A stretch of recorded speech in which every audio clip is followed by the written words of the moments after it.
आज बात करते हैं एक बहुत ही सिंपल पर पावरफुल आइडिया की। एक ऐसा आइडिया जो प्रोडक्टिविटी और खुशी दोनों को बदल सकता है। ये आज की एक बहुत कॉमन प्रॉब्लम है ना? हर चीज एक साथ करने का प्रेशर। पूरा दिन बिजी रहने के बाद भी लगता है कि कुछ हुआ ही नहीं। वजह अक्सर होती है मल्टीटास्किंग। तो चलिए सबसे पहले मल्टीटास्किंग के इस जाल को ही समझते हैं। आखिर ये है क्या? हमेशा से यही सुना है कि मल्टीटास्किंग एक सुपर पावर है, पर सच तो ये है कि ये एक बहुत बड़ी कमजोरी है और इसके नतीजे काफी खतरनाक हो सकते हैं। सोचिए, कार एक्सीडेंट्स का ये दूसरा सबसे बड़ा कारण है। अब देखते हैं कि साइंस इस बारे में क्या कहता है। सच तो ये है कि हमारा ब्रेन इसके लिए बना ही नहीं है। एक स्टैनफोर्ड न्यूरोसाइंटिस्ट के मुताबिक हमारा दिमाग एक साथ दो काम कर ही नहीं सकता, वो बस तेजी से फोकस स्विच करता है।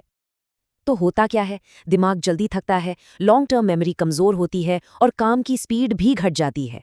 गेटे की ये बात बिल्कुल सही बैठती है। जरूरी कामों का ध्यान छोटे मोटे कामों की वजह से बंट जाता है। तो अगर मल्टीटास्किंग एक प्रॉब्लम है, तो इसका सल्यूशन क्या है? जवाब है सिंगल टास्किंग। इसे फ्लो स्टेट भी कहते हैं। मतलब जब कोई किसी काम में पूरी तरह डूब जाता है, यही बेस्ट परफॉर्मेंस निकलती है। तो अच्छी बात यह है कि इस स्टेट तक पहुंचना मुमकिन है। चलिए कुछ आसान तरीके देखते हैं। पहला तरीका है क्लस्टर टास्किंग। इसमें एक जैसे कामों को एक साथ ग्रुप किया जाता है, जैसे सारी ईमेल्स और रिपोर्ट्स एक साथ, और फिर बाहर के सारे काम एक अलग ब्लॉक में।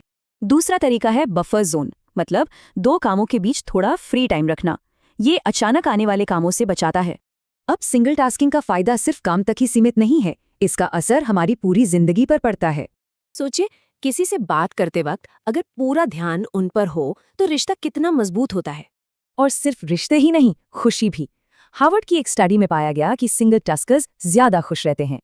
तो आखिर में इसे अपनी आदत कैसे बनाया जाए? मानते हैं कि आज की दुनिया में ध्यान भटकने की आदत को तोड़ना आसान नहीं है। इसकी सबसे अच्छी मिसाल हमारे आसपास के बच्चे हैं। वो पूरी तरह से पल में जीते हैं। फिलोसोफर सेनेका ने बिल्कुल सही कहा था, हर जगह होना मतलब कहीं ना होना। मतलब जो भी करें पूरे ध्यान से करें।